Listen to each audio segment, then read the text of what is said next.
All right. Picking up a hair background noise, but I think we'll be able to make it. I can move to another spot that's a bit further away. Okay, if you want me that to. might work a little bit better. Sorry. Yeah, let me just pack up all this stuff and we'll head over there. Yep, no rush. Let's see, I think I'm at a restaurant and they have the best Wi-Fi here, so that's how they get the people. True that. Let's see if we can find. Here's a nice corner here.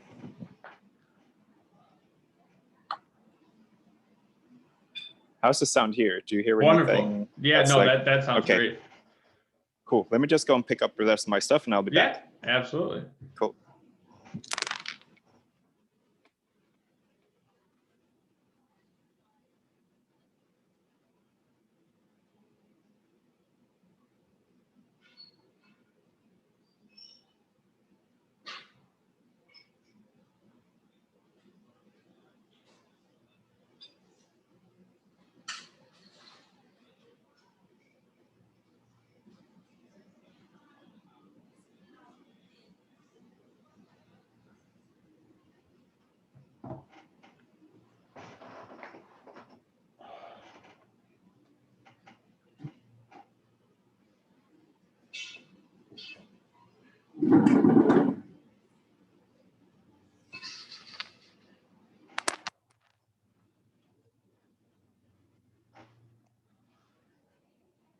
All right. All right, wonderful. We all set? Absolutely. We'll have a couple second awkward pause, and then we'll get started. I like awkward pauses. That's all right. There we go. All right, we'll take it. All right. Well, welcome to the podcast. Thank you so much. Thanks for having me. Absolutely. So we'll get started where everybody else gets started. Let's talk kind of as early as we can remember to around middle school. What were you into as a kid, and what did you like to do? Good question. Like the first memory that pops into my head was as a kid, someone asked me, what do you want to be when you grow up? I was like, I want to be a tiger. I like it. Such a weird thing. What did I do? I guess like any other kid, I grew up in the south of Sweden, and I had a normal childhood, I guess. We grew up on the countryside. It was out playing with friends all the time, riding a bike. I never dared to ride a moped. I didn't do that until I moved to Bali riding a scooter. But I mean, yeah, just growing up in nature with animals all around, and I don't really know what to like. There was nothing extraordinary about it. Mm-hmm. So I didn't feel like I had any specific things that I did. I remember when I was like 8 or 9, my parents got me into figure skating. Oh, very cool. Like all the other boys did hockey, but I went into figure skating. Yeah. And then there was a moment when, because I was the only boy doing it as well, and there was a moment when they asked me to lead like a performance in front of all the parents, and I quit because I didn't dare to. I quit because I was so afraid of doing something, being in the center of attention, or being praised for something that I was good at. So I quit, and I never did it again. Oh, there you go. It caused a lot of anxiety. I would say so. Did your parents do figure skating, or why did they put you into figure skating? That's just what was around. It's a mystery. I had no idea. I had no idea how I ended up there, but I did. For sure. That was it. And I would say nowadays, kids, at least in America, most of their time is either looking at their phone, or kind of city-wise, there's not much like outdoors. But when riding your bike and whatnot, did your parents give you guidelines like, hey, come back by this time, or what was lifestyle like day to day back then? It was pretty free. I had a really, really free upbringing that I could do whatever I want, whenever I want. And I would usually not be out longer than it was dark, you know? We lived in a very safe community, and there was people yeah, we were just kids running around, riding our bike, and then Mhm. the next village, and then we came back before, we got hungry, and then food was ready, So Yeah. I never really had any strict guidelines or discipline. Okay. It was very, very free of doing whatever you wanted. So I guess that's why I'm like figure skating instead of hockey, or Yeah. I tried soccer a couple of times, but it never stuck with it. So Yeah, for sure. So, and then you said you come home and you eat food. Were you allowed to be a picky kid at all, or what was food back then for you?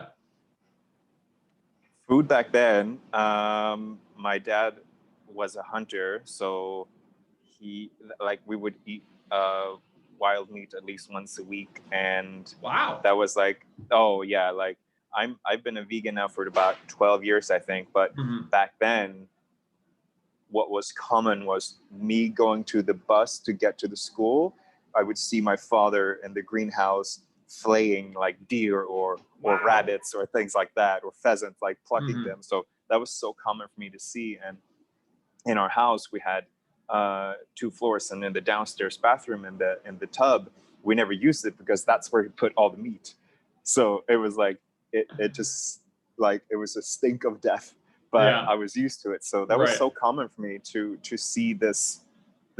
It was just so common, Hmm. and seeing how people now react to seeing factory farming or things Yeah. like that, or seeing dead animals, and they're like freaking out even though they eat meat.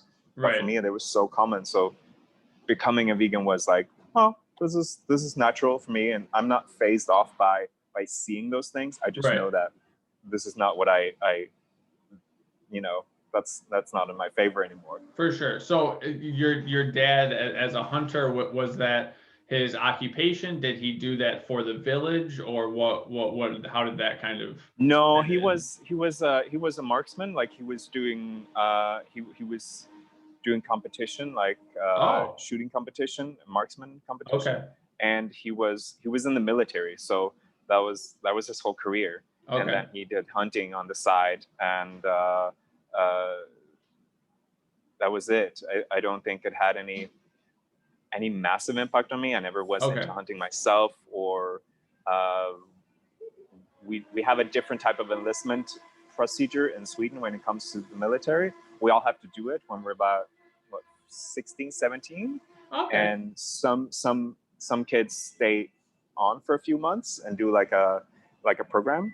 Yeah. Others stay on for a career. My dad went in at 16 and he never left until Yeah. he retired. So like it just happens. Very interesting. So before we get to that part, what is schooling like? Because I think as Americans, we have a very narrow mind about the world, and we're very encompassed in our own things. So Mm-hmm. I'm always fascinated in education and other parts of the world. What was education like, the classroom and everything like that for you?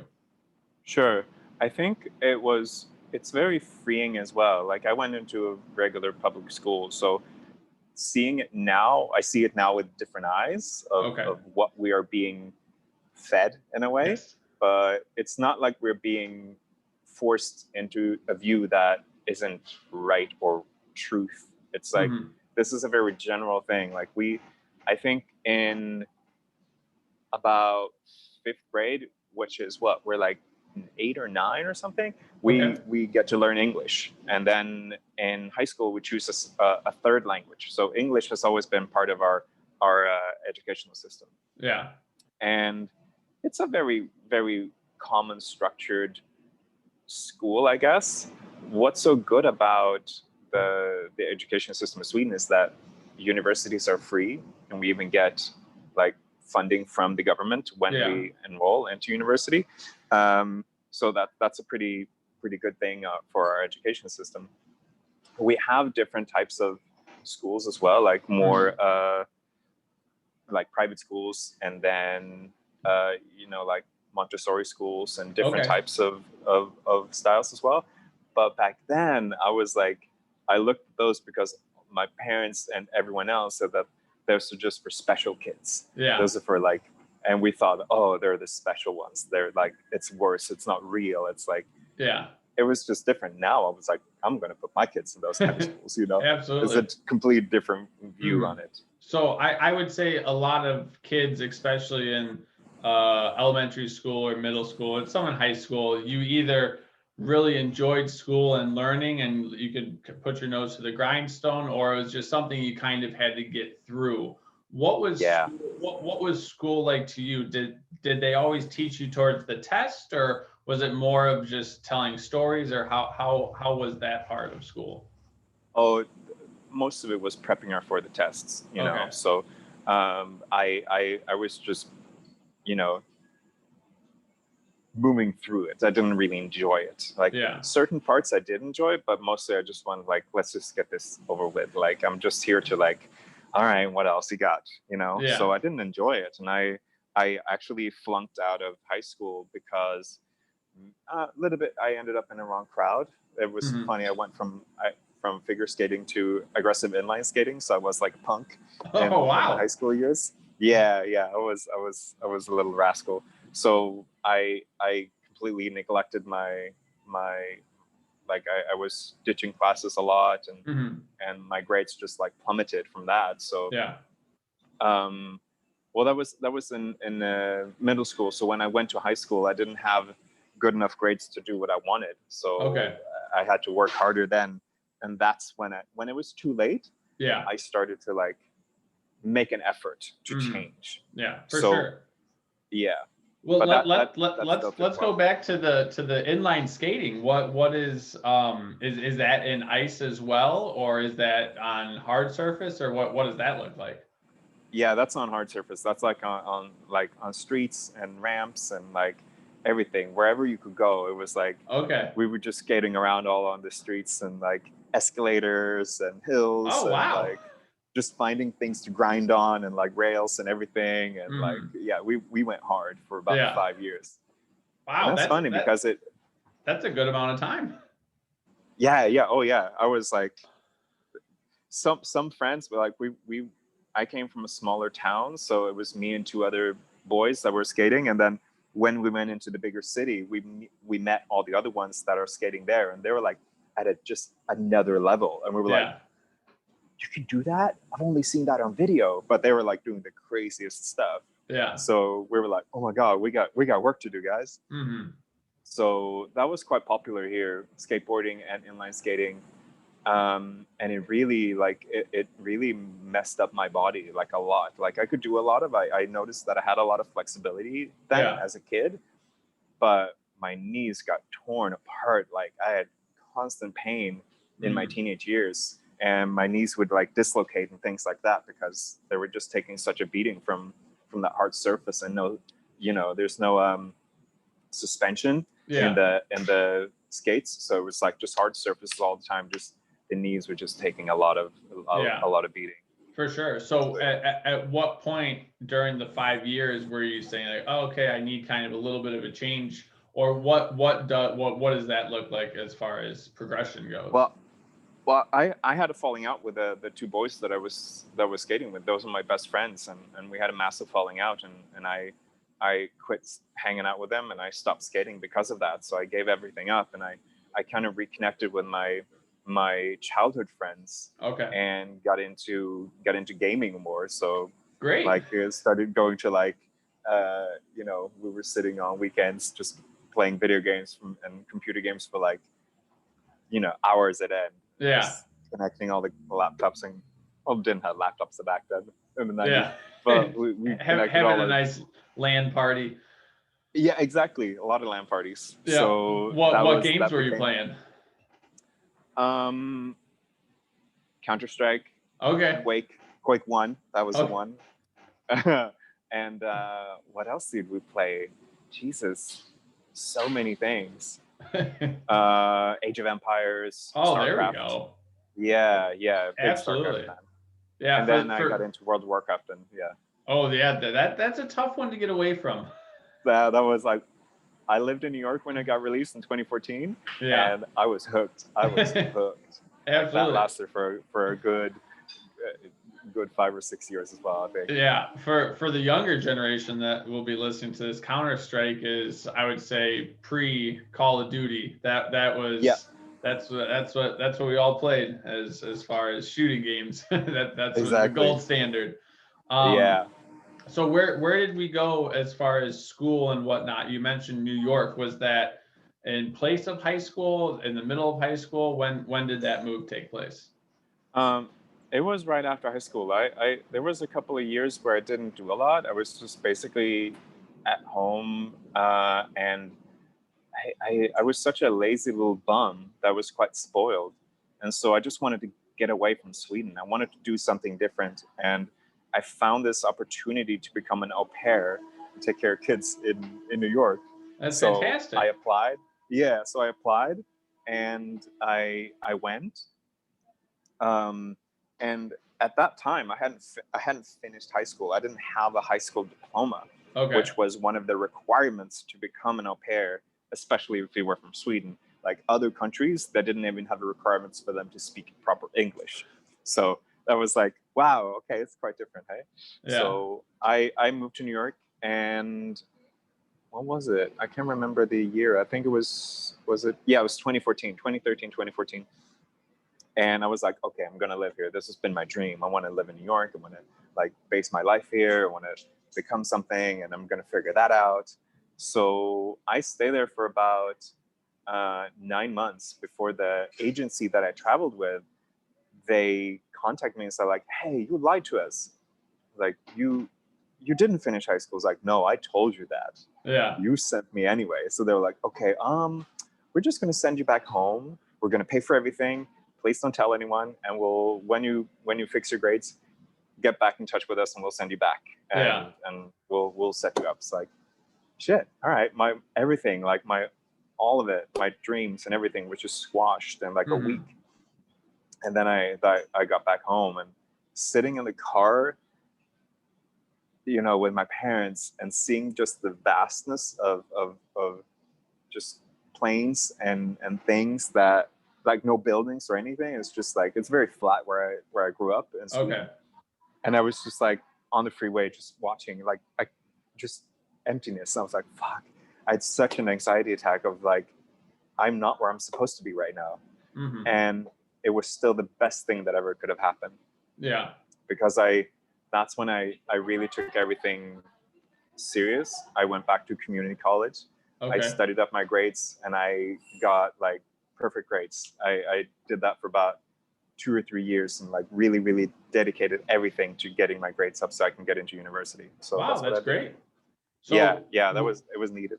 So as far as the 2 years before you go to New York, what did your day-to-day life look like, and how was that kind of, what was your mindset at that point? I was basically just sitting in front of my computer, playing games or watching movies, and I didn't have a big social life. That's when I really got connected to loneliness and being alone and feeling like I'm different in a way, and that I'm not really meant to be with other, you know, in other kind of groups. I didn't fit in.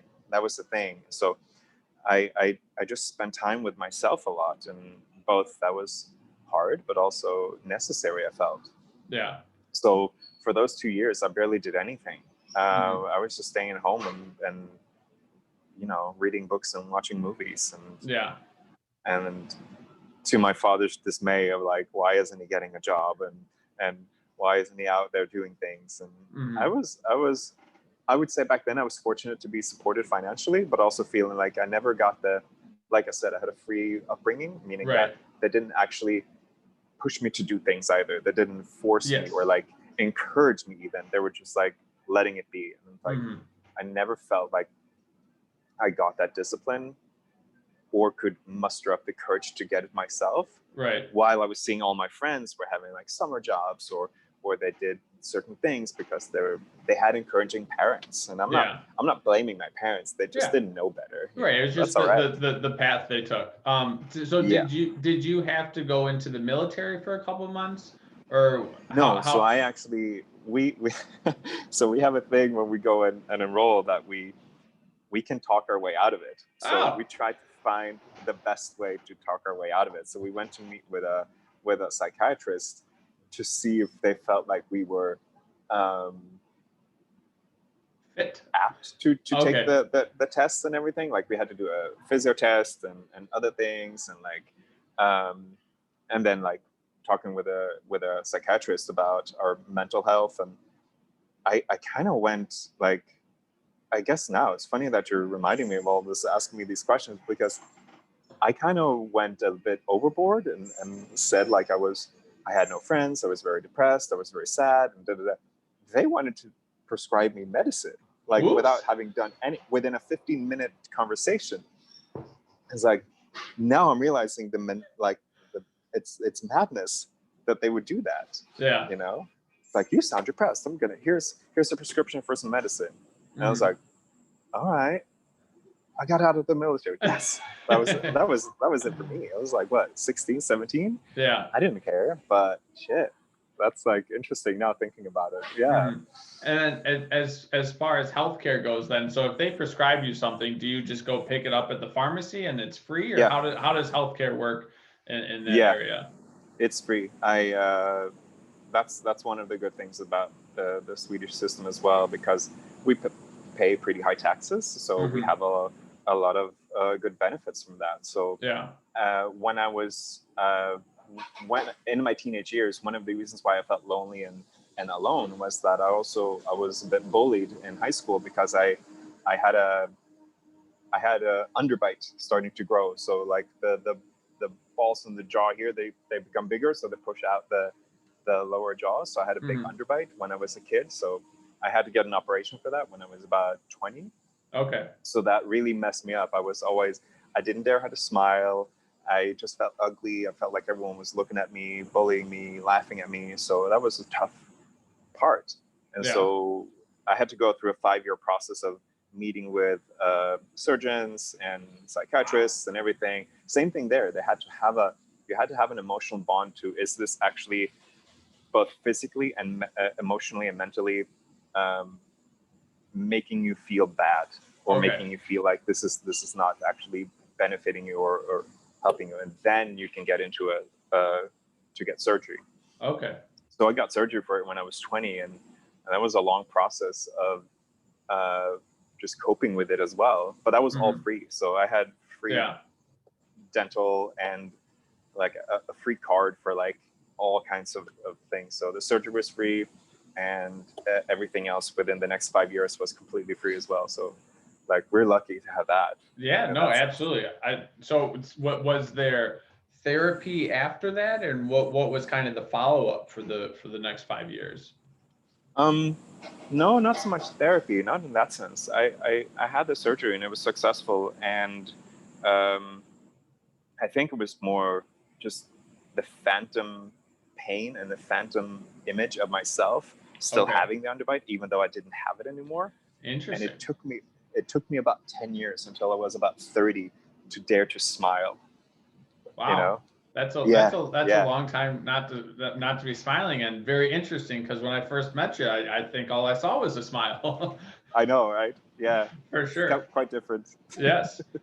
So at what point did the company approach you to become an au pair, or how did that come upon? Well, after that, like when they sent me back, I wanted to move back again, and that was my goal. But the more years that went by, just like the opportunity never came back. Okay. And I actually became happy that it didn't. So I went to New York a couple of times just on vacations, but it never became that city where I wanted to live again. Right. How was it living there for those 9 months that you did live there? Oh, that was awesome. Like, it was so much fun. Like, I really felt at home. Like, I wanted to be in that urban jungle, that big city. And like, I had this, like if you can make it here, you can make it anywhere. So I had that like drive, and I had the drive to be there. I didn't know what to do. That was the thing. I didn't know what to do. I was quite naive at that point as well. I just wanted to stay there and Yeah. So be there. were you was it 7 days a week that you were caring for a family, or what did the job kind of Yeah, entail? I think it was like not so much on the weekends. I was with a family with two teenage boys, so Okay. there was barely any work to be done. I was really lucky. Like I made them breakfast and I drove them to school and I picked them up and I made them dinner. That was it. And then That's they not too basically bad. took care of. That's not too bad at all. So I had all the free time to go to the city and Mm, play World of Warcraft, which was what I mostly did, yeah. and that was it. And I met a lot of new friends that, yeah, I just challenged myself to I could be myself more than I could have been in Sweden. I felt like I was more free in a Yeah. way. And so coming back, I kind of went into that suppressed state again. It's like Okay. as Swedish people, we're very held back and like Hmm.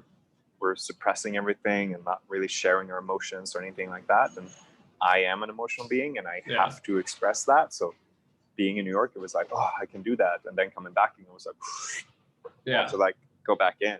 Do you think So that that was a bit tough. is Sweden as a culture? Is that something that is preached or more so just practiced? More practice. We don't talk about things like that, but we all know it. Like it's all under there. We all see it, but it's like Yeah. you just swipe it under the rug and like, no, it's fine. Yeah. So So it's that's interesting with such a kind of focus on the people with the high taxes to help with all the things. Why do you think the openness is not quite there? it's like we focused on a strong infrastructure. We have the solid structure for a society, but we don't have the emotional structure for a community, Okay. right? So Mhm. it's like we've forgotten the important things. Like you don't smile or even say hi to your neighbors in Sweden. Like if you live in an apartment complex, like when I went out and another neighbor would come out, they would close the door again and wait until I went into the elevator, went down, and the elevator was free again. You just Interesting. hope that you don't meet anyone in your apartment complex, like when you go do the laundry or anything like that. You just Mhm. hope that you don't get to confront people.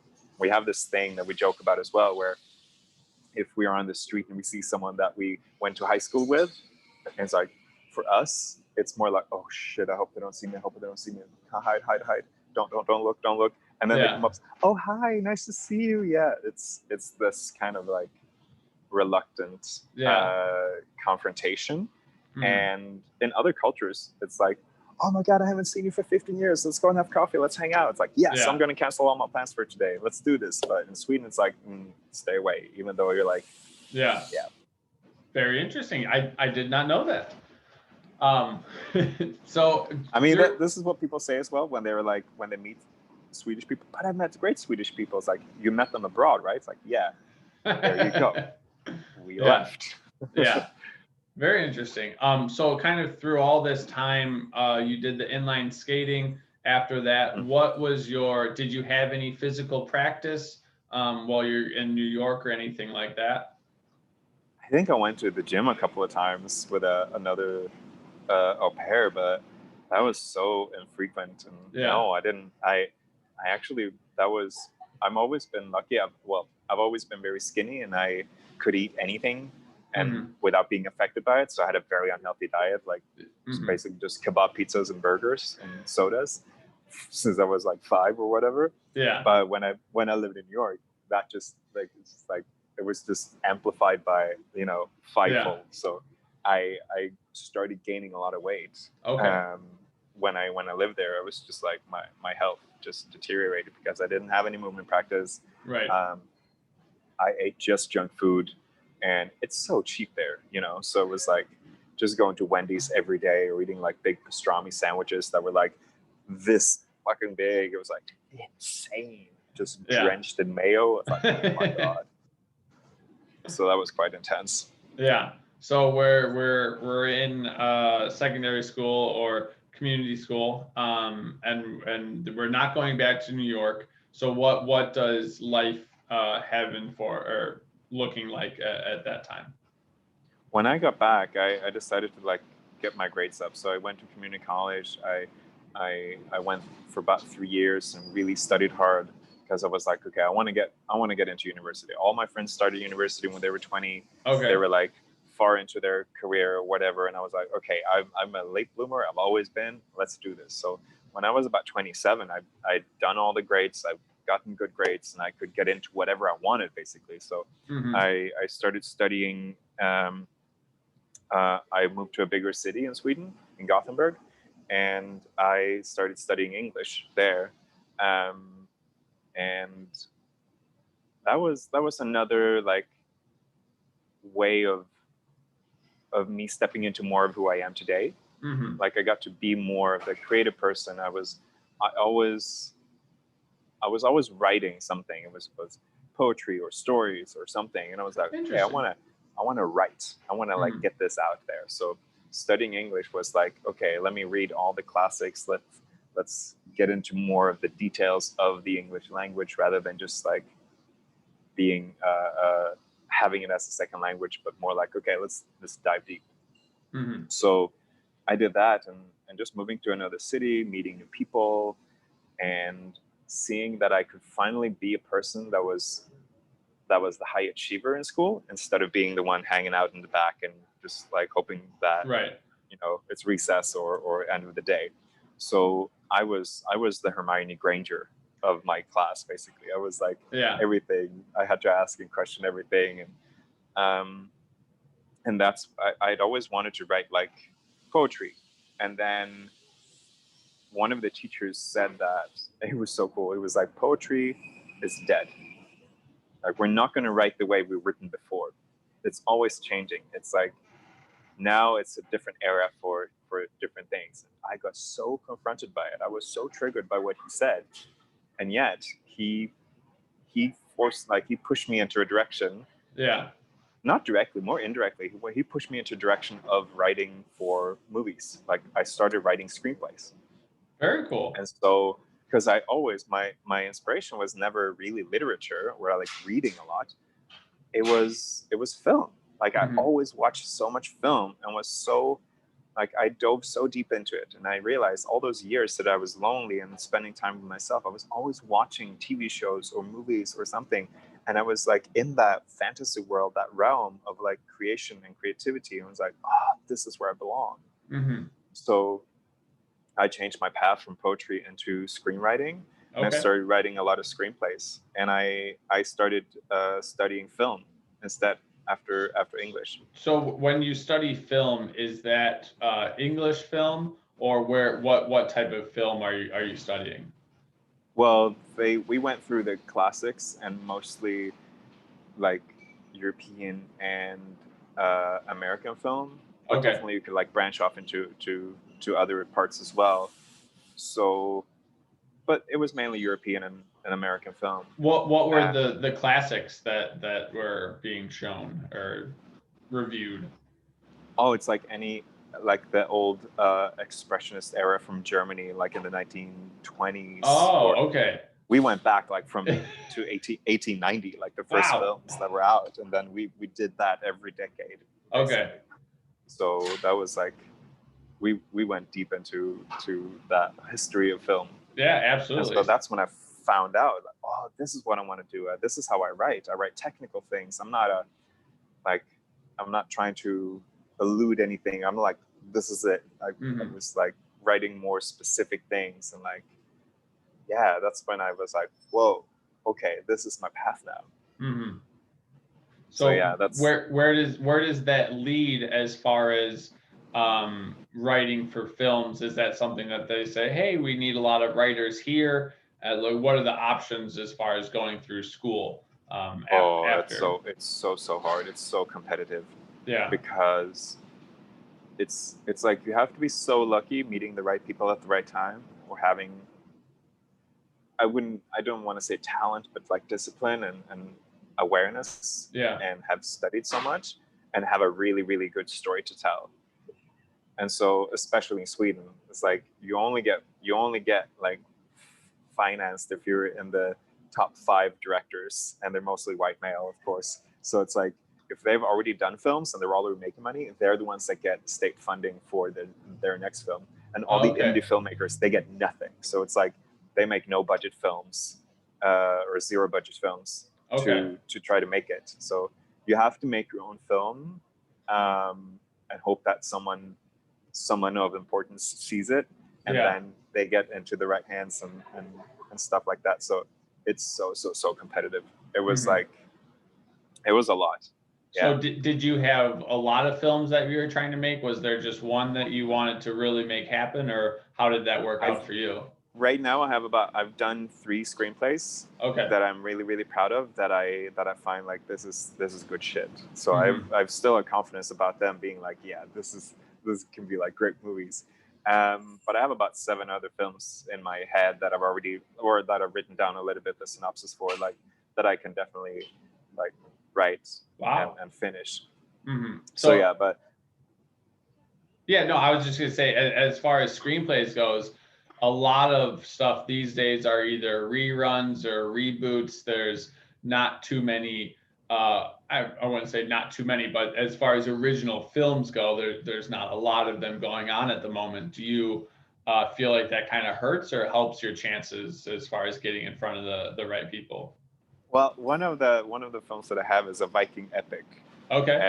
And so it's a story about a man that gets exiled, and we follow along his path on a raid in England.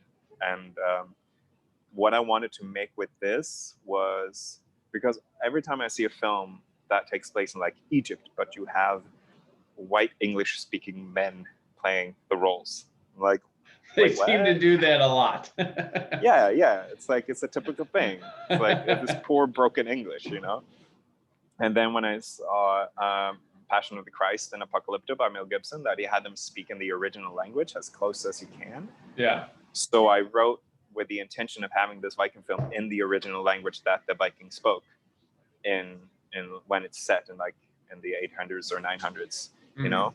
Um, and having looked up that there is no film or series that goes into that language, and it's kind of difficult because we don't have that much information about the language anyway, Right. about the Viking language. It's kind of fragmented, so it's hard to Mhm. do it anyway. But I would say we have enough to make a film work like that, Right. or make And it in old Icelandic at least. yeah, and I think Viking has actually picked up on is that the History Channel or Netflix or someone. Yeah. Yeah. Well, that was one of the things. Like, Vikings has been running for about 8 years now, I think, on History Channel, and it Wow. just blew up. And Yeah. now Oh, okay. the Yeah, I just started hearing Assassin's about Creed it. Valhalla. Yeah. Yeah. Oh, it's so great. And then Assassin's Creed Valhalla, the new Assassin's Creed Yeah. game, Vikings. And it's Yeah. like, I know the people that have worked with them for the runes or the pronunciation of words and names. Like, I know that guy. I've studied him for years. It's Wow. like this scholar on the Old Norse languages. And I Yeah. wanted to work with him on my film as well, that he gets to like, hey, can you translate this to make it sound perfect? You know? Yeah. And I wanted to have like an all Icelandic cast, because they already speak in a way that's so similar to it, so they could do it. Yeah. And yeah, I was working on a film as I was actually working in costume with that. So I've been working in menswear for many years as well, which is another path Yeah. that I took. And I met a couple of Icelandic actors that was in it. Even the mountain, Mhm. the mountain Oh, in Game of yeah, Thrones. yeah. Yeah, he was in that film as well. Very So cool. I wanted to have them on my film as well. So, but then it kind of just like, you know, it just melded out, and we never got to do it. And Mhm. I have the screenplays, and more now what I want to do is make it animated instead of uh, like uh, having actors and everything, like having it in real time. It's more like, okay, I want to animate it because it's going to be a lot of animals involved, and I don't really want to use real live animals in it. I want to make it animated, because then it's like, Yeah. oh, we don't have to make them suffer for the film, or having Yeah. a large production in that sense. So Yeah, for sure. it took So a different path. what would it take for it to kind of be seen? You said that the government kind of has funding for it. So do you apply for Yeah, the funding, or how yeah, does that you even take apply. place? Okay. Yeah, you apply and you send the screenplays to either like friends who are directors or producers or stuff like that. But I also know so many people in the business that they're struggling so hard Yeah. like just to get their films made, and they're big time actors and directors. So it's like it's such a difficult. We have a Right. difficult system. Like they don't risk. Swedish film industry doesn't dare to risk to do the controversial or the interesting or the progressive films. Denmark and Norway, they're fucking awesome at it. They're like, oh, this is different, this is new. Let's put all the money into this and make it. But in Sweden, it's like, no, they just want to play it safe. It's like, Yeah. make an indie film, and then we'll see what if that works out. They want to know that it makes like it produces revenue instead of let's make fantastic art that provokes and makes people think and feel. So they produce the film as well, or they just provide the funding for it? They provide the funding, and then you have different production companies that then fund more for the film. But mostly you have to get money from so many different areas as well. Okay. So it's like sponsorships and funding from other companies to make it work. So I never saw the Viking film actually as a Swedish production, but more of a European production, and getting into other European production companies that would be interested. Okay. And I think after some time, it was just like, the screenplays are just there. I haven't made any big effort in. Right. Once again, my life took a different turn. Yeah, for sure. So, as you know. Yes. So you said you were working in costume as well. What was that to kind of supplement until the screenplays took off, or how did that get introduced into your life? Well, that was always I always loved clothes and like dressing in suits and things, and it was like a hobby. And then when I was studying English and film in Gothenburg, I went to this barbershop.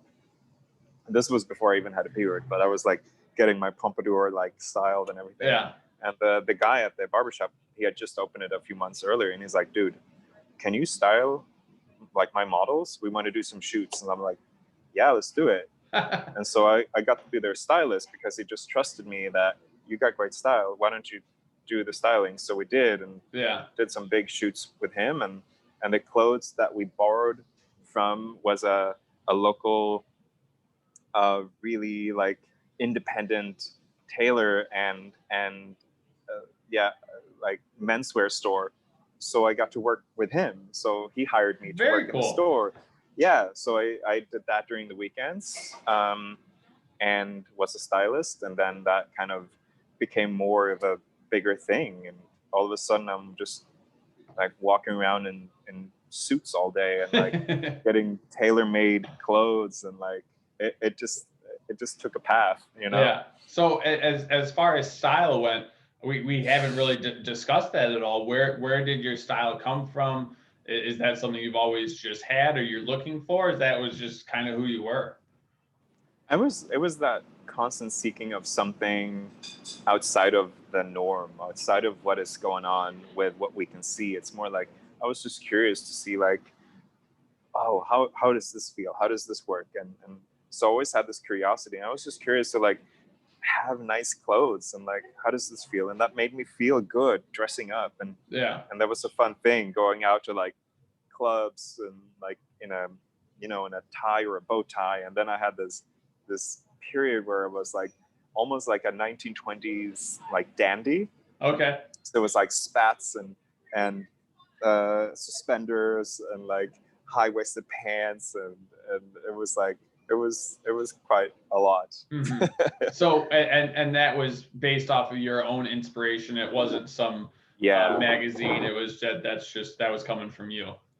That was coming from me. And then I just saw other people that I was inspired by how they did that. And the guy that I worked with, who was so into this style as well, he'd been doing this for like 12 years. He worked at Harrods in London, then branched off and did his own thing. And I was like, whoa, this is really cool. So I was inspired by that. And he always went to Italy to these menswear conventions, and I wanted to. That was my goal.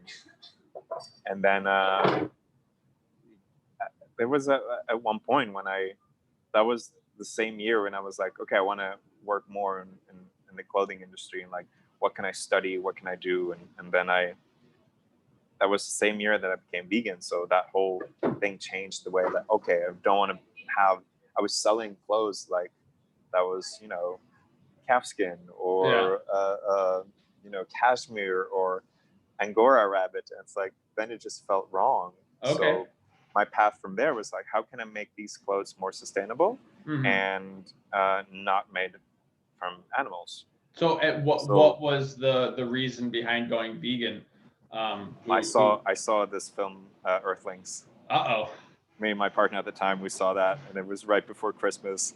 It took a whole day to see it, like, Yeah. and that was like bringing it back to my father being a hunter and like how that was so common for me to see. But when I saw the atrocities of what we actually do to animals, Yeah. it just broke me in pieces. So it took a whole day to watch the film, and then funny enough, it was like in December, so 2 weeks later, me and my partner, like, well, that day we decided to go cold turkey, like, well, like, yeah, funny word, Wow. but we went we went tofurkey. We went vegan that day, and 2 weeks later, I think we went to my parents for Christmas, and you know, sitting there and passing on the ribs or the pig's feet or the eel, and Yeah. was like, okay, I'm done with Hmm. this, you know. Yeah. So that was a big change that put me on the path of more holistic health and Hmm. taking care of my body. So that same year of like becoming vegan, I found yoga, um, and started taking care of myself more. And that was in my, you know, a little bit before my 30s. Okay. Yeah. So that was once again a late bloomer into these things that I'm doing Yeah. now. You know, Absolutely. So what did your yoga practice look like as you were being introduced to it? I did Bikram yoga for about 4 years. Wow. So That's right in in the hot there. room, it's right in there. Went right for it, Hmm. and yeah, that became quite intense. So I did that about almost every day, maybe one or two classes a day, and it definitely changed a lot in my physicality and how I felt. And also, it's an interesting thing. It's not just a physical practice because, well, Bikram yoga is purely a physical practice, but the confrontation of you standing in a room with no windows, in front of a mirror with fluorescent light, and having to look at yourself, Hmm. you had no escape from that. Yeah. So you had to be confronted with yourself. So the psychological things of that was quite confronting and intimidating, Hmm. but also giving you the acceptance of like, I have to love myself and my body for what it is, and I have to just commit to a consistency every day, even though I felt that after about 4 years I felt it was doing more harm than good. Okay. So I stopped. I also felt a lot of stress from it because I was about to compete in like an asana championship. Very interesting. And So for those that don't know, Bikram yoga is yoga in a room that is 100 and some degrees, yeah, something. Celsius is 42 degrees Celsius. Okay. I think that's 108 or something Okay. degrees Fahrenheit. Yeah. It's like, it's hot. It's warm, okay? Yes, for sure. I've done it a couple times, and the first time that we were in there, the instructor said, "All I want you to do is, if you need to, just lay down, but don't leave, because if you do leave, then that will just be what you continuously do." So it took me a while, but then I started getting through all the poses. It didn't look that great, but I got there. Um, so what does the competition look like, and how is that run? um, you have like, you're on stage, you have about 3 minutes, and you have three postures that you choose from like that you have to do. I think you have to choose from them as well. And then you Hmm. have to do two or three postures that you choose for your own. Um, and they can be they have different levels and different Right. like scales. It's so strange that we're sitting there judging people for how they move and how they have to do the correct geometrical aligned Yeah. shape, you know. Hmm. So I just it just felt like all of a sudden I'm being put into pressure of something that was supposed to be healing, but Right. it just created more stress, and the practice was so demanding and aesthetic. Like it had to look in a certain way. So I got to hear a lot of things throughout my years. That's when I discovered that I had scoliosis as well. Okay. I've never had any pain from it, so my spine is just crooked, but it was more of a physical thing. You just see that it's a bit crooked, but it never caused me any pain or anything. So yeah, but hearing that you have scoliosis, your posture is shit. You're like this and this and this, and it's like, all right, what do I do about it? Yeah, it's like, how do I fix it? Like, I want to look good, because that was the mindset that I had back then. Right. And then I guess that I've always had like a competitive, like internal like a competitive thing. So I went from Bikram to Ashtanga, and Ashtanga was like, it's the same thing. It's like a set sequence. You do the exact same sequence every time, and it's like contortionistic, very, very deep stuff. And my body was just made for it. I felt like I was doing like the weirdest shit ever, and just deeper poses, weirder stuff, and like I just got curious about what can my body do, you know. Yeah. And then there were moments when I had like severe pain in my joints because I was just pushing myself into these shapes and poses, and like, oh, there comes a point when I'm deep enough into the pose where it doesn't hurt anymore, and like I found the sweet spot. But the journey there was through severe pain. Interesting. Yeah. So I think most people, if they haven't done a lot of yoga or they've done some yoga, most of it is generally stretching. Is that similar to what you were doing, or was it more to kind of get to a final pose, or was it kind of a combination? Yeah, it was a combination. Like I wanted to stretch so deep to get into these interesting poses that were so contortionistic and looking like a pretzel. It's just like, what's the craziest thing I can do with my body? And then how I was promoting this to other people. Yeah. Oh, I think the sound went out just a hair. Oh yeah. Oh, it's back now. It's back. Okay, yeah. Cool. Let's see, I'm just fixing everything. There we go. Wonderful. I think that, yeah, like the physical aspect of it, I didn't have the awareness of this is not supposed to hurt. Okay. I was just thinking that this is like, you push through the pain. This is what it's supposed to be like. So me promoting it to others that didn't do yoga, and I was like, Bikram and Ashtanga was the only yoga that existed for me. So I was like promoting that to other people. This is going to help you. It's going to get you stronger. You don't need to do weight training or anything. I was so naive and so like boxed in that this is like everything.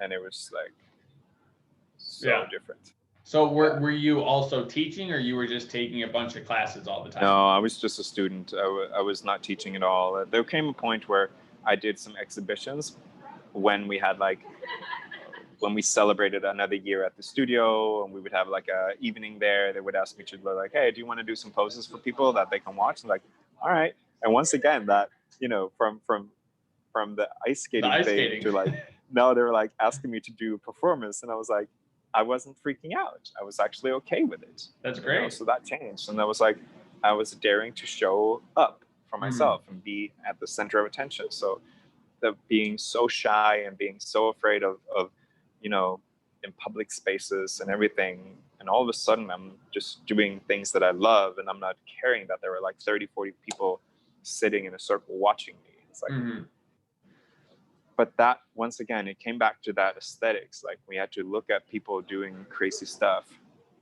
not thinking about how it felt. Because every person that I practiced with so many days or so many hours a day, everyone's complaining about something. There was always some pain. There was always something, but we just trudged through it because it was like, because we need to get to that goal. So the end goal was aesthetics, not necessarily I want to be one with the body and so on and so forth. Yeah. It was all aesthetics. Like it didn't matter what we felt. It was like, we need to look cool. Okay. And it was like, we didn't take photos back then or anything. It was not that. It was just like for each other, and like it was just, you know, polishing each other's egos. Yeah. So that was so strange. So what was the next move or introduction into your movement practice after those years? Well, there was a a couple that were teachers, and they traveled a lot. So they would be 6 months in Sweden and 6 months in Bali. So that's where they did their trainings, and Yeah. they did a cool vinyasa style, and they taught the vinyasa class at the same time. So the guy would teach for about 15 minutes, and then his girlfriend would take over, and then he would take over again. So they mixed it, and you would hear that voice change and the energy shift from when they were teaching. And the vinyasa was like, whoa, this is more freeing. This is more, it's not a set sequence. It's different every time. So it's variation. So I fell in love with that. So vinyasa, what would that be as far as pose, or if you were to describe that to somebody that doesn't know kind of the differences between yogas?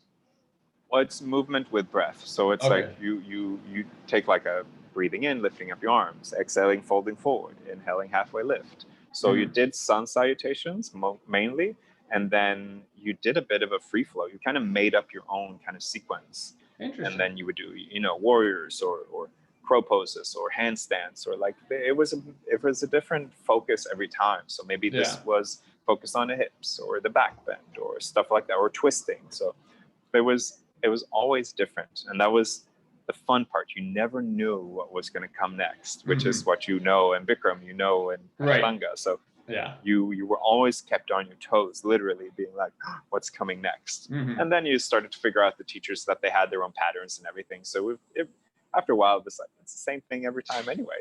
It's just a slight variation. But it was the variation that made me feel joy that I never felt from Bikram or Ashtanga. Okay. There I felt the discipline, like this is the structure. But the vinyasa was like, oh, I get to be free and creative. So that was really cool. And then I asked them, like, how do I get to Bali? And they gave me these, like, hey, you can practice here, you can do this and this and this. So I applied to an Ashtanga-based teacher training. Okay. And I gave myself that gift of like, okay, I'm going to go to Bali for a few months. I've saved up enough money to stay there for about 3 months, maybe a little bit more. So what were you doing? So you're practicing yoga multiple times a week. What was your job at that point that you were able to save up money for? I just had menial jobs. I had like 2 part-time jobs. So one full-time job where I was working in the harbor, just being a stevedore, driving cars off freight ships. Okay. Which was like the most tedious, monotonous, soul-sucking job that you can have. And I was there for 4 years, so that says a lot. Just driving cars every day for like 15, 20 hours a day. It was intense. Like 15, 20 hours a day? It could turn into that, yeah. So minimum 8 to 10 hours. But you never knew when you quit, because we need to unload the whole freight ship, and there was like 6,000 cars on it or something. So we just had to go along. So sometimes we worked way past midnight, but we made a shit ton of money. Yeah. So but you never knew if you're going to get work. Yeah, that's insane. Is this for car dealerships, or whose cars are these? Yeah, it's newly produced cars, multiple brands. Yeah. Okay. So they're shipping them all over the world, and we would just unload them, and then they would go to car dealers. So we had to be super careful with the cars as well. But they have to be driven out manually, each car. So it took a long time. Interesting. Yeah, it'd be tough to kind of make that a line of them going out together. Probably wouldn't work out too well. I became a pretty good driver, so that was fun. It was a good, cool group to hang out with, and you had to get creative with like all the things. But it was absolutely soul sucking. Like, yeah. I hope that I know that a lot of people are still doing it. That I know that did it when I left, but they done it for many years. So it's like, yeah, it takes a lot out of you, but it did give me a lot of funding to go and do what I wanted to do. So you need to do those things too, Yeah. But yeah, so I was working there, and when I was doing yoga, and I saved up enough money so that I could get out of it. Yeah. So we're headed to Bali for 3 months. Had you ever vacationed there before? And it sounds like you went to New York a couple times. Did you go any other places around the world? What kind of was? I didn't travel a lot. I was like I said, I was a very lazy person. I didn't do a lot of traveling. New York was a big one, and that was the first time I went there, and I stayed there for such a long time. Yeah. And I was going to stay there for longer. So I do these like radical commitments to like having never been somewhere, I'm just like, I'm going there. I'm not going to stay there. Yeah. So I went to Bali in 2016 for the training. I actually sold and got rid of everything that I had in Sweden just to like, okay, let's try this. Yeah, we're so in. in the back of my mind, I was like, I'm never coming back. Okay. That was the intention. But I didn't know if I would actually make it, but I was going to try. Like I had nothing to lose. So I came and I did the teacher training, and once again, discovering myself in a different way. I could be myself more here. Yeah. And so once again, I was the Hermione Granger of class. I knew everything. I knew all the asanas. I knew all the names. Well, knew all the Sanskrit. You did it for 4 years and going to competition and that nature. So. Yeah. Yeah. When I go into something, I go into it fully. So it was like, yeah, and I loved the training. It was so much fun and meeting new people that, and then I'd always lived in an urban jungle, never having actually lived in a jungle. Yeah. It's not a jungle here, but it's like it's a small town. And I would say for those that are from the States, this is very much the jungle. Yeah, I guess so. It is. It's just rice fields and small houses and everything, you know? So I did the training. Ubud is where the training was done? Yeah. So I stayed at this resort where they had the training, and it was a little group of like 30 people, and that was just it. So I did the training, and then most people left, and I decided to stay. First month, I hated Ubud. I hated it. I was like, I didn't like it. I didn't like the streets. I didn't like what it looked like, what it felt like. It was not what people had talked about. It was just like, I don't like this. So once again, loneliness. I was alone for about a month. I stayed at a homestay. I went to the same restaurant every day, and I came home and I just turned on the AC, and I was just like waiting it out for the next day. Yeah. Until one day I went to a yoga barn, and some people just had seen me going to classes and hanging out. So they invited me to some friends, and we went to dinner, and that's when I started meeting more people. All of a sudden, Ubud just opened up to me. Like I started meeting people that actually lived here, and went to ecstatic dances, which was absolutely terrifying at first. Like it was the craziest thing. What's aesthetic dances mean? Ecstatic dances, it's a dance journey where you dance barefoot, sober, no drugs, no talking. You just move your body, and it's kind of like movement therapy, and you just go at it. And so the DJs are, making this journey with music. It becomes a different experience than just going to a club. Like it's one of the most incredible experiences I've had, in tune with myself and in tune with others and people around you. Yeah. And I fell in love with that, because all of a sudden I could move freely and do whatever I wanted.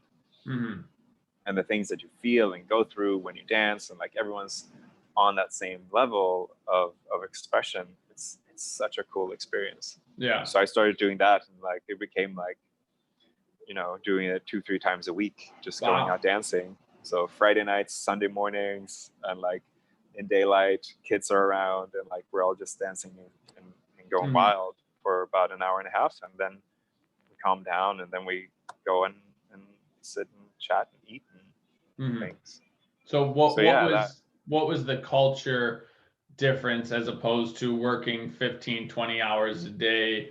How did the people and environment kind of change for you? I mean, all of a sudden I'm meeting people that are doing what they love, and like they're kind of connecting to themselves of what they like. It's that discovery of yourself. So I went on that path as well, and I felt like, okay, I'm here to finish my screenplays, or at least a couple of them. I'm here to practice yoga, and I'm going to stay until the money runs out, and then I come back home and I apply a job at the yoga studio that I practiced at, and that's it. And then it was like, I don't want to leave. Like all of a sudden, 6 months had gone by, and I was like, I'm spending Christmas and New Year's here. Okay. And then I was like, how can I actually live here? So I decided to stay for as So long as I could. how were you able to live there for 6 months? Were you working as well as while you were there, or that's just the No, cost of so living? I couldn't, because you have to have like a work permit to actually teach here. Okay. So there were ways around how you could do it. So Yeah. there was like teaching privates or things like that. So I got a few small gigs, and then I got a fortunate opportunity to work for a Danish woman for a retreat, Okay. and she hired me twice a year to do the yoga portion for her retreat, and so that was a good big help. And I remember I met one of the teachers that was at one of the studios in Ubud, and I asked him, like, how long did it take for you to get settled, get the permit to work and everything? And he said, well, it took me about 4 years to get really like anchored in.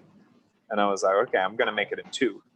Yeah, I think it was more like he didn't apply for it, and then it took 4 years. Okay. It was more like he came and went from Bali to like, and all of a sudden he got the opportunity where he was like, you got a full-time gig, I have a work permit and everything. So he said, like, yeah, it took me about 4 years to like find the ins and outs to do it. And I was like, I'm gonna make it in 2. There you go. And and so I struggled a bit for exactly 2 years. Okay. To get into that point of okay, get a work permit, get a full-time gig. And so I did. I never gave up, and all of a sudden I'm working at 2 of the biggest studios in Bali and Ubud at the same time.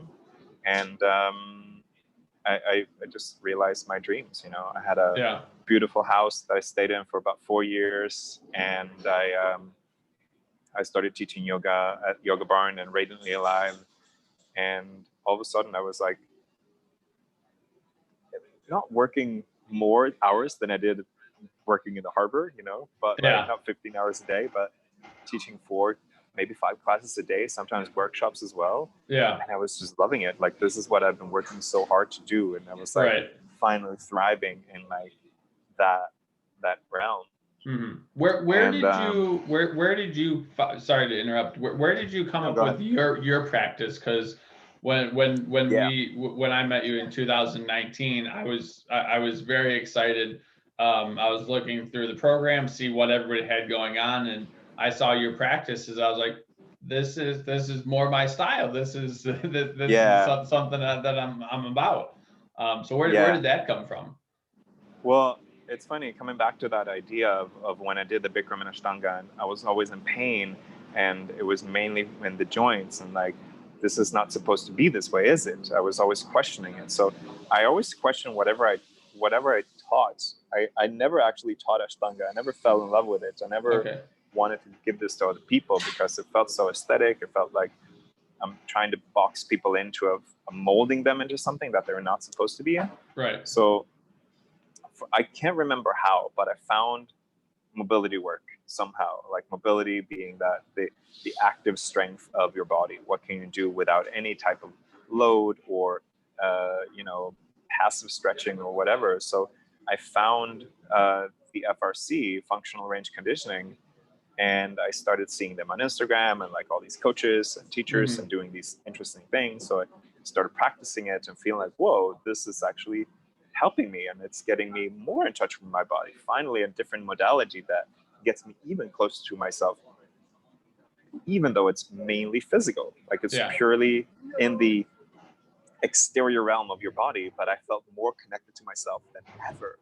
Like, I didn't have to have pain anymore or anything like that. It's like, all right, I found something. They're onto something, these guys. Yeah. And then I found that they did a training in Singapore, so I went. And I took the training, and got to teach it officially, under their style, and so that became the new path for me. And I combined it with yoga, and then started studying more about what about this yoga thing? Like, what about these things? What can I dissect and deconstruct from what I've learned, and then piece together? So having teaching big classes from like 30 to 80 people in class.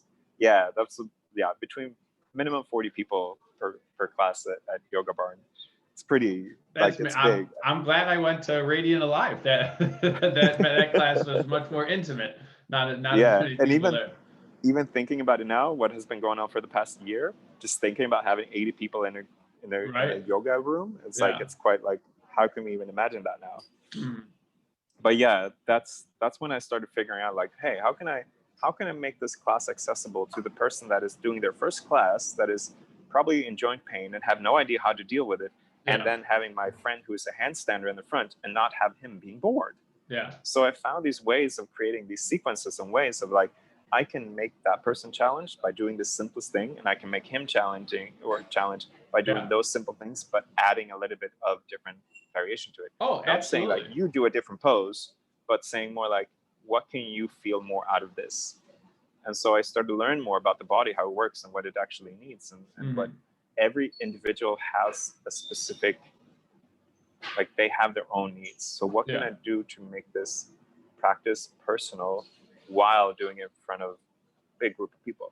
Oh, absolutely. So When Jessica and I were there, that like I have a hard time getting into a wide stance with my legs, and she's doing the splits, but we were we were able to do not necessarily the same poses, but you would give us instruction, and it worked well for both of us. It was phenomenal. But I'd say the most influential thing that I heard and really liked from what you said was most yoga is about stretching and kind of going away from the body, not yeah, necessarily with control. And what you were teaching was more control the body through the movements. And I was just like, hey, I'm in. I like it. yeah, right. Yeah, so that kind of has moved into what I now call the Fox method, Mm-hmm. where thankfully it's pretty cool because I taught a few classes. I taught many classes, but I taught a class at Yoga Barn, and there was a person that she came up to me afterwards and was like, I want to hire you, like, privately. Mm-hmm. I've done knee surgeries, and I have scoliosis, I have sciatica, like, I've gone through it all. I'm always in pain. I really love what you do. Can we work together? So we did. And uh, she was so direct and forward. I was a bit intimidated by her, like, strong, masculine, Yeah. But I was like, okay, let me teach you some stuff. So I gave her the basics, the fundamentals from what I learned from FRC, and then I started looking at what does she need, and what's her specifics. How can I make this custom made for her? And funny enough, she was like a business coach for spiritual entrepreneurs. So she became my business coach. So we've been working together for a year now. Okay. And so she was part of the reason why it's called the Fox method, and the path that I'm taking now, because Mm-hmm. she's guiding me into the business part, because she is a wildly successful business coach. Yeah. And so our exchange is that I give her mobility. So I found out yesterday that we've been working together for a year now. And that first time she could barely do a squat. Wow. Like, she couldn't go down without having pain, or like no mobility, no accessibility to it. And last week she sent me a video being on, those Bosu balls? Yep. Like those half balls? Yeah. She's Yeah. standing on that, holding a kettlebell or like a 5-kilo weight, doing squats up and down like it's nothing. Wow. So, and she's pain-free for the past year because of our work together. So yeah. She's such a big supporter, and also, like, she's my biggest testimonial, and, like, social proof that this is actually working. Yeah. So I love working privately with clients to Mm-hmm. see what we can make custom made. And also, I think what's mostly coming up lately, because I did a training at the beginning of this year with my friends, that it was a 300-hour training at Radiantly Live. So I got to be a student with my colleagues, or for my colleagues that was like at the studio that I'm working at, and now I'm the student. And one of the teachers there, Carlos Dow, was a guy that I took a class with about 3 years ago at Radiantly Live. And it changed everything. I took one class with him, and it changed everything, the way I see movement. Mm-hmm. So I was just like, if I ever take a training, that's the guy. Yeah. And he ran the 300-hour training. So he's a great friend of mine, and he's one of the most amazing teachers that I know, because he asks you to question everything. Like, he's like, there's nothing wrong with you. Like, just because you look in a certain way, it's just what your body has grown into. Like there's magic within you that is so amazing, and that just because you can't do those things, it doesn't say that you are less worth or anything like that. And so the way that he taught the sequences and the ways that you can create tension within the body and find fluidity and use these things is like, this is so adaptable to every person. Yeah. He found a different method of, or different but similar, of how can I teach a whole class where everyone is participating, doing the same or similar movements without pain, without having to exert yourself, without having to be forced into something that your body is not maybe meant to go into. Right. But you can do it safely, sustainably, and challenging at the same time. Mm-hmm. And so I just adapted that. And now I'm teaching very similar things that what he's teaching. And it has changed a lot of people's ways of moving. I did an online course called Made to Move. Mm-hmm.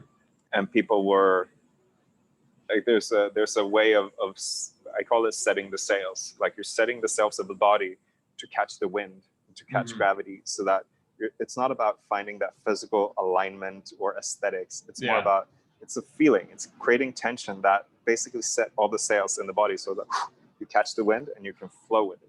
Right. And people were sending me messages from that course saying like, I've set the sails when I'm riding my bike and I'm not in pain anymore when I'm riding. I don't have pain in my wrists or my ankles or my hips. And I was like, that's incredible. I didn't even think you could set the sails while on a bike. Yeah. So it's like, wow, this is so amazing.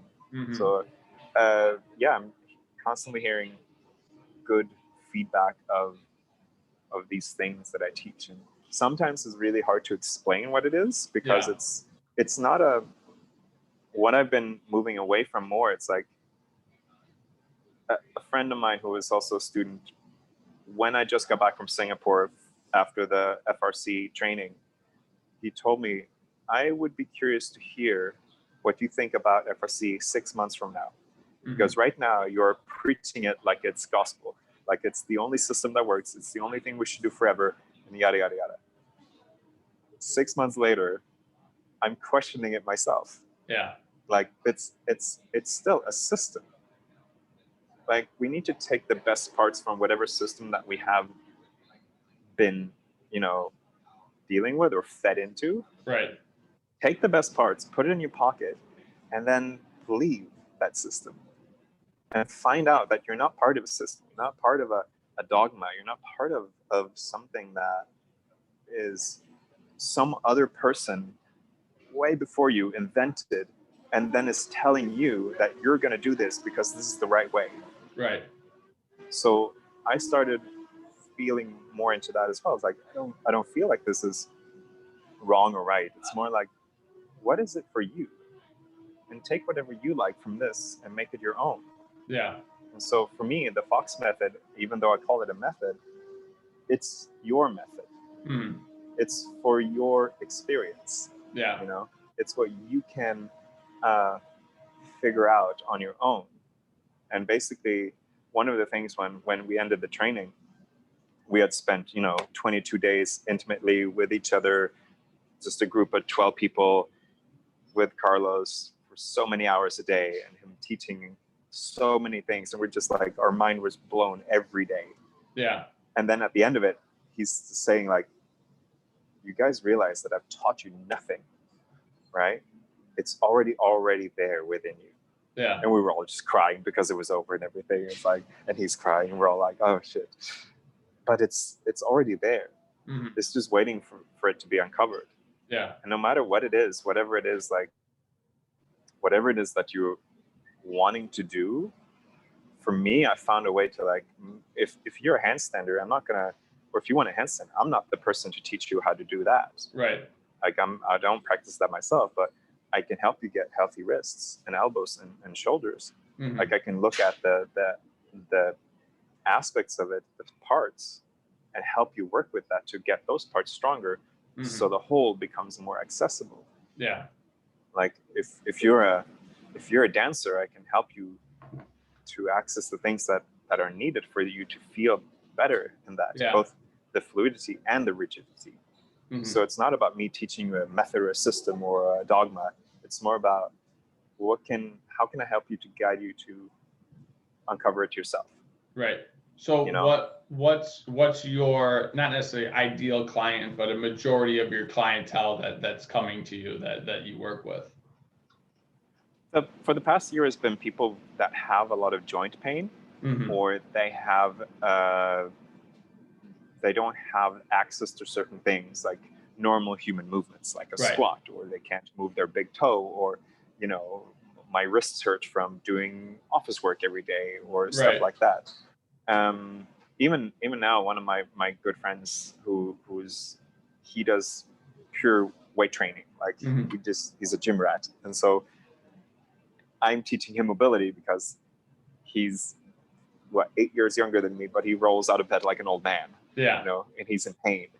And for me, I'm scrawny and I want to build some muscle. I want to do weight training. So Yeah. he's coaching me how to incorporate weight training to get more, like, bulk up. And Yeah. I'm teaching him to get more range of motion and feeling less pain Mm-hmm. in his joints. So we're benefiting each other from our expertise or a specialty. Yeah. So what I simply help people to move better and feel better. Mm-hmm. So for the past year, I've had a lot of clients that have had arthritis or other types of joint pain or feeling stiffness that they can't move. And we've been looking at the parts within the joints rather than Mm-hmm. like, oh, I want to get into the splits. It's like, why do you want to get into split? What does it Yeah. give you? So it's more about a thought process as well, like Yeah. questioning what you want. What is your intention with the things that you want to do? Yeah. And if your intention is to get into the splits, I'll sure damn help you. Yeah. But it's like, what is the purpose? Mm-hmm. What is the purpose and what is the price? That's what I usually say. Well, what do you want to do and what do you have to sacrifice to get there? I like that. Very nice. So going through this whole practice, and you're vegan for 12 years. What does meals look like for you? Do you prep everything kind of ahead of time, or it's just as the day goes? Right now, I've been experimenting a lot because now my whole practice is just going to the gym every day. Yeah. So it's purely weight training. So of course I need to be way more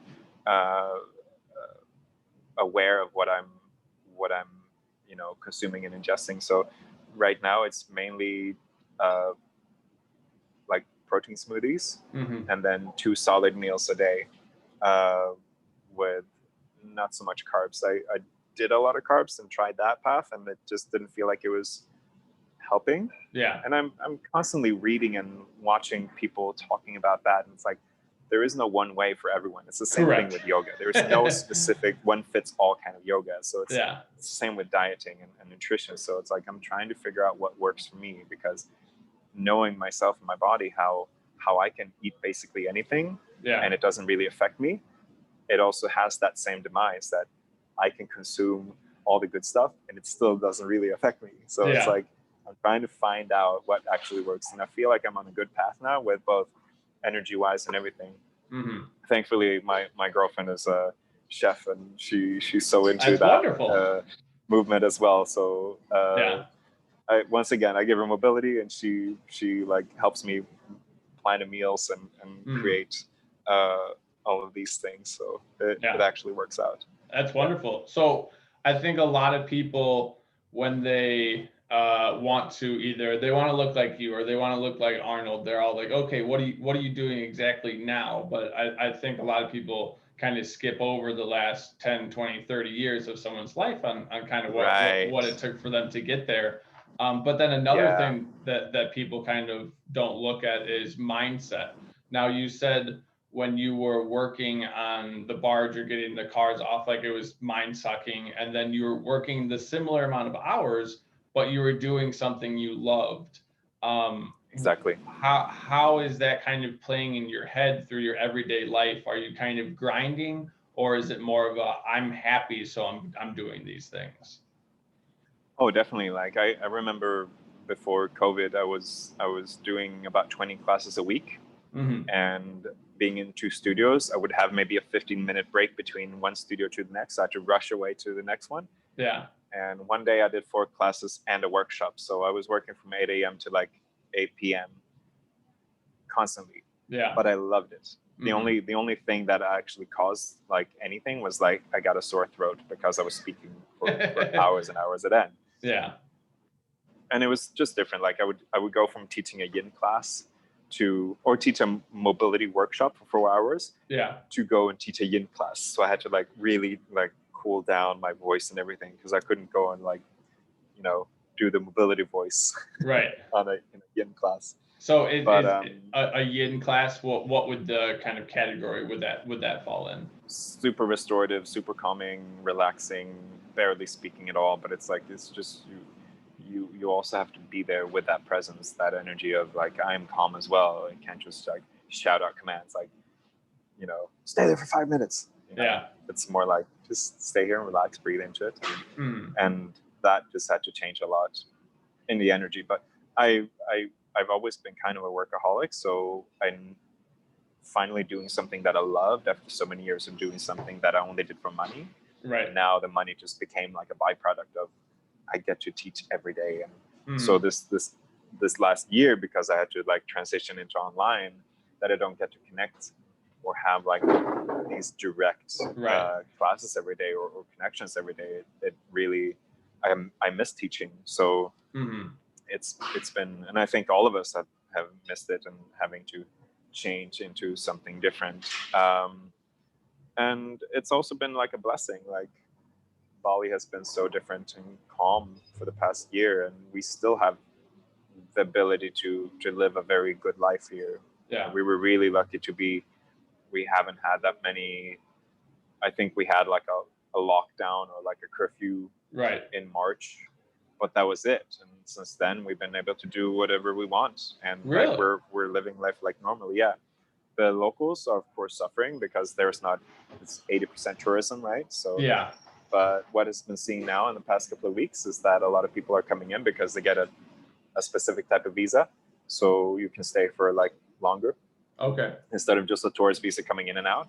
So a lot of people I see a lot of people coming back to Bali now and that can actually stay here. So that helps boost the economy because Yeah. they work online or doing something. So we're seeing a growth of people coming back, and it's like, okay, it's like So a more something's happening here. sustainable foundation instead of it just being the Yeah. tourists.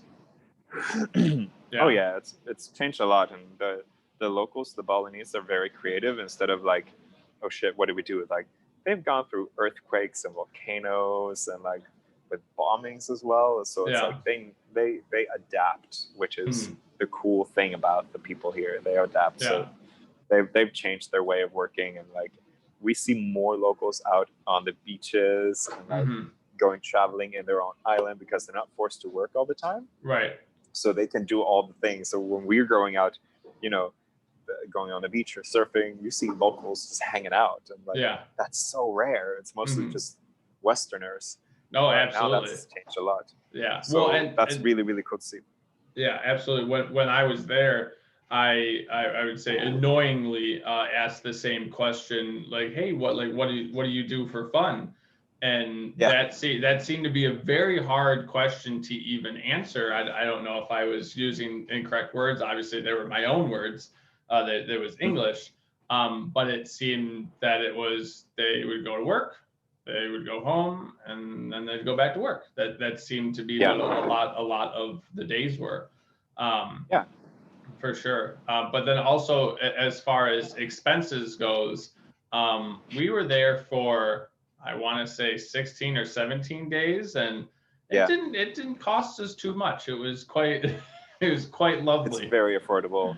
Yeah. And now you have had a big like dump of prices because of COVID prices, because Right. they just want to, you know. So I was in Ubud for 4 years, Okay. and about 3 months ago I finally gave up my house and I moved down south. So I live in Uluwatu now. So I live by a Okay. beach. And yeah, so I changed a lot for myself there as well, because the studios didn't bring in a lot of people. So Yeah. it just didn't feel like, and we couldn't offer. I taught, you know, going from 20 classes a week going to 2 classes a week, Yeah. So, and we would have one or none show up for, because my classes are very specific. It's not a Right. vinyasa or yin class. Yeah. So I didn't get that many students. So I just like, I'm going to move down south, because Mm-hmm. there was a big migration of people from Ubud. Mm. Basically, everyone's moved out. Like 80% of the Westerners that live in Ubud have moved down south. So Wow. it's like we took all the energy from Ubud and moved it down to Uluwatu, which has been a kind of a dream for us for many years. Yeah. You know, I've been it for 4 years now, and yeah, bringing that back. I never left Bali. Yeah. No, I'm trying to remember the places we went. If Jessica was here, I know she's in the other room probably yelling at me. But I think we went to Ubud. We were definitely in Uluwatu, and then we were at, I want to say, Turtle Island. I don't remember the name. Right. But that was another place that we went. But Uluwatu. So how far of a kind of a driver is that for you? When now it's like an hour because there's no traffic, so it takes an hour from Ubud. But it usually takes like 1 hour 30 minutes otherwise with traffic. But it's an hour away. Yeah. So it's not that far, and everything's so close here anyway. But it's just growing a lot with, you know, restaurants and different types of offerings and yoga studios. I was fortunate enough to get a full-time gig at a meditation center here. Oh, great! So I'm starting. We have a open house on this weekend, and then at the end of November we open up. So I get to do full-time again, teaching regular classes, and finally getting into teach trainings. So it's like, it's a big blessing for us that are here, and yeah, it's a good place to be. I needed a change. I do everything in 4-year cycles. Like, I was at the harbor for 4 years. I was studying for 4 years. I lived in Ubud for 4 years. So it's like everything changes within a 4-year cycle. So I'm excited to see what happens in the next 4 years, you know? Absolutely. So will you still be teaching your same practice, or is it the meditation? Is that also a yoga studio, or what's the? Well, it's a meditation center that has yoga, and we have like these cryo, I want to say cryo chambers, but and we have a spa there, so there's like cold plunge and hot plunge and saunas and steam rooms, and they do Vipassana there every month. So it's like both online. It's a silent meditation, so you sit in silence and meditate for 10 days. Yeah. What? Yeah, it's a common practice. You should look it up. It's really interesting. I'm kind of blown away at this point. So I feel like there's not too many instructions, but so do you sit down? Are you late? You're what? Well, if you go for the rigid traditional way, I haven't done them myself, but they're done all over Asia and India. You sit for about 10 hours a day, or you wake up at 4 a.m. and you meditate until 10 p.m. and you eat minimally and you just sit for 10 hours straight. And you don't talk, you don't have eye contact with people. You're in an ashram together, but it's so basic. But here it's more accessible. You can live in the dorms, which are quite luxurious and nice. You have food already made for you, but it's like twice a day or something. You only eat rice and sesame oil or something. Mm-hmm. And then you can do a walking meditation, sitting meditation, lying down, or just standing. But it's still like no eye contact, no speaking, no full digital detox. Yeah. And we do that every month. I'm gonna have to see if I can get Jessica on board with that next time we go to Bali. Yeah, you should. Yeah, totally. I don't know if I can sell her on it, but she likes Bali, so I'm sure she can go find something to do for 10 days. Life-changing. Yeah. Yeah, it is life-changing for people. Like I many of my friends do it like regularly. You just sit for 10 days. Silence. I have a hard time sitting for 10 minutes, so I don't doubt that it would be very beneficial. I got some movements for that if you need to. Yeah, no, absolutely. If someone is looking for your movement practice, would they find you on social media? Would they find you at a website if they were interested? Yeah, so I have so on my Instagram, at This Is Chris Fox, I share a lot of free stuff and things of my practice and just my daily life. I post a lot of videos and everything. And from there, you can also find a link to my online program, which is the Fox Method Online. And it's on Teachable, so foxmethod.teachable.com. Okay. And I can provide a link for that. And that's an online program where I have it's 2 chapters of courses. So there's more than 30 videos on basically everything that I teach and practice myself. Yeah. From the mobility work, FRC, joint health, joint intelligence, into more fluid, how you can add these types of movements and setting the sails for your vinyasa practice, and your yin, something that I call yin intelligence. So it's a little bit more mobility-based yin. Yeah. It's not full relaxation. It's more like how can your joints and your body be optimal for relaxation. So you actually actively go into poses rather than just passively get into them. Yeah. So yeah, I have all that on my online program.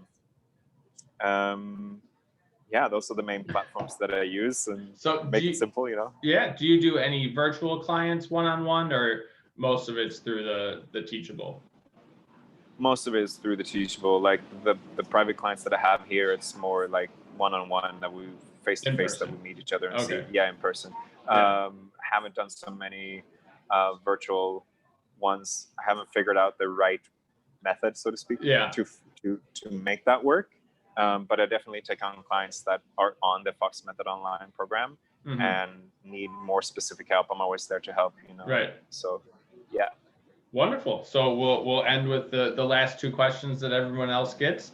What is your definition of health? Not the dictionary definition, but what do you kind of see as health? Sure. That's a good question.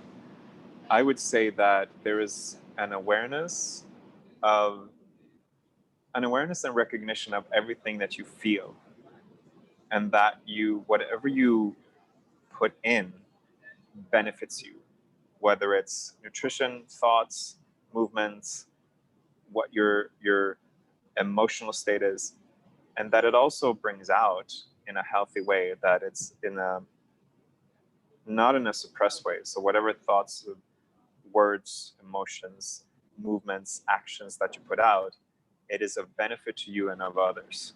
I would say that's my definition of health. I love it. And then someone listening to the podcast, what's something from your life that they would be able to take away as a positive for theirs? That you are unique. That you're not part of a system. You're not part of a dogma. You're not part of some method. That you have that magic within yourself, whether it is within your movement, within your thoughts, within your emotions, within your expression, your creativity. There's something within you that is so innately unique. We all have it. And it is right there. It's not in some books. It's not in some text. It's not in some other person's Instagram account. It is already within you. And all you have to do is just listen to it, and it'll be there for you. Well, there we go. I love it. Well, thank you for coming on the podcast. Thank you so much. I love it. Boom. There it is. Awesome. That was fantastic.